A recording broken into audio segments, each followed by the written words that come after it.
নমস্কার। হ্যাঁ নমস্কার, বলুন। আপনার নাম? আমার নাম বাপি দাস। বাপি দাস। আপনার এবিএল এর প্রোডাক্ট নিয়ে ইউজ করছেন? হ্যাঁ করছি। আহ, আমি অ্যালোভেরা জেল আর আপনার ওই চারকোল এই দুটো ইউজ করছি। Charcoal soap. শো ওকে, আপনার পরিচয় কী হবে এবিএল এর সাথে? অনেক দিন থেকে আমার একটা ফ্রেন্ড এখানে কর্মরত ছিল, তো তার থ্রুতেই আমার এই চ্যানেলে যোগাযোগ হয়েছে বন্ধুর সাথে। আর ওই আমাকে এই জিনিসগুলো দিয়েছে, তুমি ইউজ করো, এটা তুমি ভালো। মোটামুটি কদিন ইউজ করা হলো? আই থিঙ্ক মোটামুটি 7 থেকে 8 ডেজ আমি ইউজ করেছি, খুব ভালো রেজাল্ট পেয়েছি।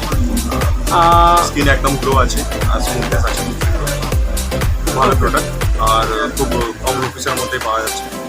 ওকে, আর এখন পর্যন্ত এটা নিয়ে বিজনেস করার নিয়ে কিছু ভেবেছেন? আপাতত এখন প্রত্যেকটা প্রোডাক্ট আমি ইউজ করে নিই, তারপরে ভাবছি কি করার আছে। আমাদের যারা ফলোয়ার আছে তাদেরকে কি বলবেন? আমি তো তাদেরকে এটাই বলবো কি না, এবিএল এর সাথে যোগাযোগ করুন আর ওনার প্রত্যেকটা প্রোডাক্ট ইউজ করে দেখুন, আপনার নিজেরই সম্মত পাবেন যে না এটা ঠিক কি না। তারপরে আপনি নিজেও রিভিউ দেবেন, তারপরে আরও আছে। কোয়ালিটি অনুযায়ী প্রাইস কেমন আছে? খুবই সুন্দর, কোয়ালিটি অনুযায়ী প্রাইস রিজনেবল। হ্যাঁ ঠিক আছে, তো নমস্কার, থ্যাংক ইউ, ধন্যবাদ। ঠিক।